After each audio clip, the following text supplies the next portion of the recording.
अब आती है प्रायोरिटी एल्गोरिथम। प्रायोरिटी एल्गोरिथम का बेसिकली क्राइटेरिया होता है प्रायोरिटी के बेस में, और ये केवल इन प्रीएम्प्टिव हो सकती है और नॉन प्रीएम्प्टिव भी हो सकती है।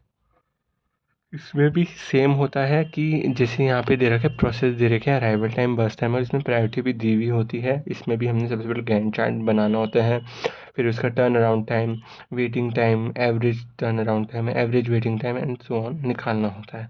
तो ये पूरा जो है ये हमारा नॉन प्रीएम्प्टिव के लिए है। और ये जो टर्न अराउंड वेटिंग टाइम है, क्योंकि यही दोनों ही चेंज होंगे और गैंट चार्ट चेंज हो गए, तो ये जो है ये हमारा नॉन प्रीएम्प्टिव के लिए है।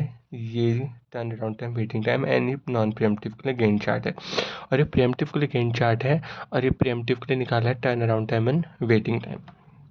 अब जो ये होता है इसमें हमने देखा कि वैसे पहला वाला प्रोसेस तो वही कि अराइवल टाइम के बेस में, तो 0 पे कौन सा अराइव हुआ है, P1 अराइव हुआ, उसका बस टाइम हमने प्लस कर दिया 4।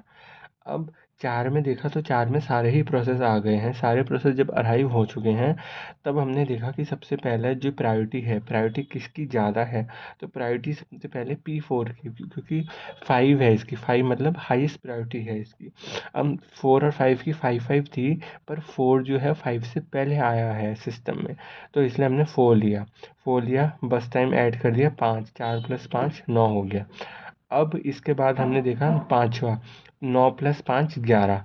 अब इसके बाद किसकी थी, 4 की थी, तो 4 जो है 4 किसकी थी, प्रोसेस 3 की थी, तो प्रोसेस 3 आ गया, प्रोसेस 3 सिस्टम में आया, तो हमने क्या 1 प्लस कर दिया, तो 11 + 1 12। अब इसके बाद जो सबसे कम प्रायोरिटी थी P2 प्रोसेस की थी, कितनी थी, 3 थी, तो 12 + 3 15 होगी। इस तरह से हमारा गैंट चार्ट बन गया and turn around time, waiting time निकल गया। टर्न अराउंड टाइम क्या होगा कि जैसे P1 कम कंप्लीट हुआ, 4 पे कंप्लीट हुआ, 4 - 0 मतलब completion time minus arrival time. ऐसी P4 के लिए देखेंगे तो 9 - 3 होगा। P3 के लिए देखेंगे तो 12 - 2 होगा and so on. Waiting time होता है टर्न अराउंड टाइम माइनस बस टाइम, 4 - 4 14 - 3 एंड सो ऑन। अब हम प्रीएम्प्टिव के लिए देखेंगे। प्रीएम्प्टिव के लिए हमने देखते हैं कि एक टाइम क्वांटम के लिए चलाते हैं। तो सबसे पहले अराइवल टाइम P1 अराइव हुआ 0 टाइम पे, तो P1 को एक टाइम के लिए चलाया, तो P1।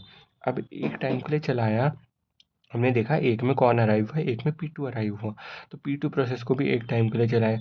तब हमने देखा कि 2 में कौन अराइव हुआ, 2 में अराइव हुआ है P3, तो P3 प्रोसेस को ही हमने एक टाइम के लिए चलाया। 3 में हमने देखा 3 में कौन कौन से प्रोसेस अराइव हो गए, तो 3 में P1 P2 P3 P4 ये 4 प्रोसेस अराइव हो गए हैं।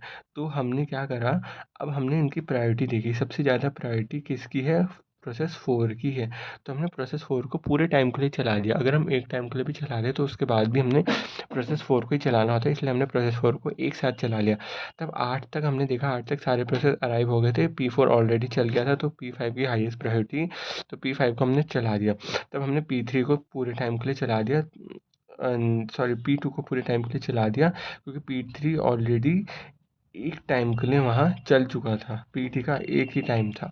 अब P2 को हमने पूरे टाइम के लिए चला दिया, P1 को भी हमने पूरे टाइम के लिए चला दिया, क्योंकि जो P1 और P2 था यहाँ एक ही के लिए चला था, यहाँ पे एक बचा हुआ था P1 को, और यहाँ P2 के 2 बचे हुए थे, तो हमने यहाँ पे इस तरह से P2 और P1 को दोबारा चलाया और इस तरह से प्रोसेस कंप्लीट हो गया।